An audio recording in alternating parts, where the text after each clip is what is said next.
ভাবুন তো, যদি আমি বলি আপনি মাত্র ২,০০০ টাকা দিয়ে আপনার ধনী হওয়ার যাত্রা শুরু করতে পারেন, তাহলে কি আপনি বিশ্বাস করবেন? বেশিরভাগ মানুষ হাসবে, কারণ তারা ভাবে ধনী হতে হলে লাখ লাখ টাকা লাগবে, বড় ব্যবসা লাগবে বা ভাগ্য থাকতে হবে। কিন্তু বাস্তবতাটা আলাদা।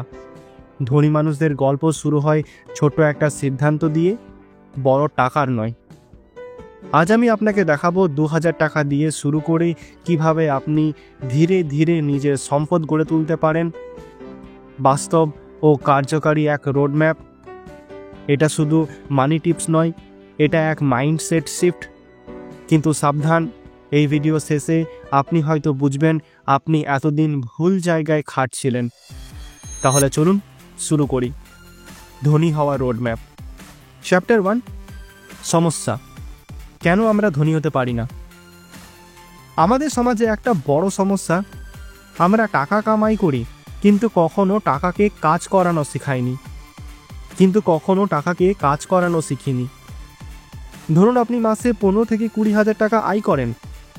বিল, খাবার, পরিবার সব খরচের পর বাকি থাকে খুব সামান্য। আর তখনই মনে হয় এই টাকায় ইনভেস্টমেন্ট করব কিভাবে?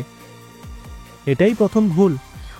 কারণ ধনী হওয়া মানে বেশি আয় নয়, বরং নিয়মিত ছোট ইনভেস্টমেন্টের অভ্যাস তৈরি করা। একটা প্রশ্ন, আপনি কি জানেন ২,০০০ টাকা মাসে সেভ করে আপনি ২০ বছরে কত পেতে পারেন? উত্তরটা শোনার আগে একটু আন্দাজ করুন। প্রায় ১৭ লাখ। হ্যাঁ, আপনি ঠিক শুনেছেন। ২,০০০ টাকার ছোট বীজ থেকে লাখ টাকার গাছ। ধনী হতে হলে প্রথমে বদলাতে হবে মাইন্ডসেট। গরিবরা ভাবে আমি টাকা বাঁচাতে পারি না, কিন্তু ধনীরা ভাবে আমি এই টাকাকে কিভাবে বাড়াতে পারি। আপনি যদি এখন গরিব হন, সেটা আপনার দোষ নয়, কিন্তু ৫ বছর পরও যদি আপনি একই জায়গায় থাকেন, তাহলে সেটা আপনার সিদ্ধান্ত, আপনার দোষ। একটা প্রশ্ন, যদি আপনি আজ ২,০০০ টাকা অপ্রয়োজনীয় জিনিসে খরচ না করে একটা ইনভেস্টমেন্ট সিড ফান্ড তৈরি করেন, তাহলে ১ বছর পরে আপনার অবস্থা কেমন হতো? ধনী হওয়ার খেলা শুরু হয় নিজেকে বিশ্বাস করা দিয়ে। প্রথম ধাপ, সঞ্চয় করুন।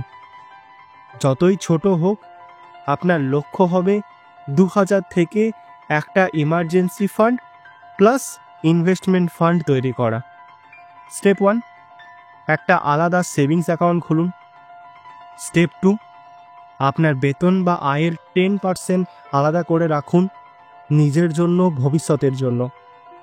স্টেপ 3, এই টাকাকে কখনো স্পর্শ করবেন না যতক্ষণ না সেটাকে ইনভেস্টমেন্টে কাজে লাগছে।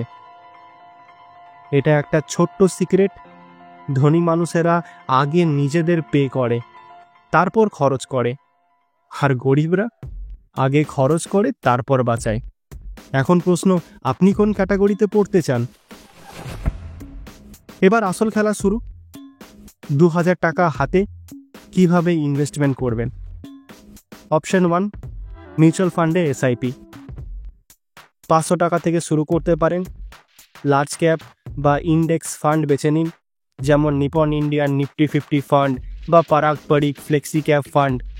গড়ে 10 থেকে 12% রিটার্ন। অপশন 2, লিকুইড ফান্ড বা রিকারিং ডিপোজিট। যারা একদম বিগিনার তাদের জন্য কম ঝুঁকির বিকল্প। Option 3, skill investment. ধরুন ১,০০০ টাকার অনলাইন কোর্স নিলেন, ডিজিটাল মার্কেটিং বা ফাইন্যান্সের।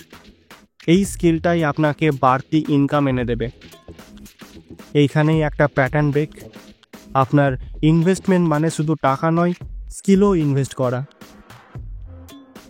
এখন আপনি যদি সত্যিই ধনী হতে চান, আপনার কাজ একটাই, ইনকাম স্ট্রিম বাড়ানো।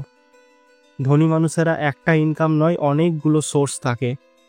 আপনি শুরু করুন ছোট থেকে, freelancing, YouTube, affiliate marketing, online coaching বা রিসেলিং। ভাবুন তো, ২,০০০ টাকা দিয়ে আপনি নিজের প্রথম অনলাইন আয় তৈরি করতে পারেন। তাহলে সেই আয়কে আবার ইনভেস্টমেন্ট করলে কি হবে?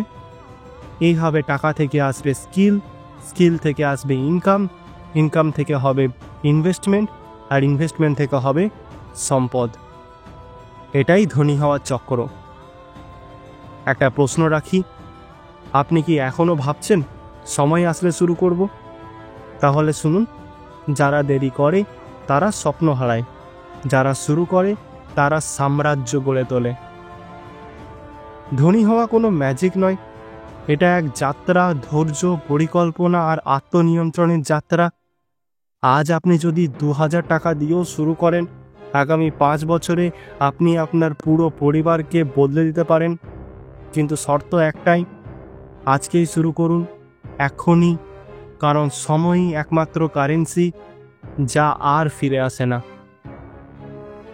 পরের ভিডিওতে আমি দেখাবো কিভাবে মাত্র 5000 টাকা দিয়ে নিজের প্রথম প্যাসিভ ইনকাম সোর্স বানাবেন।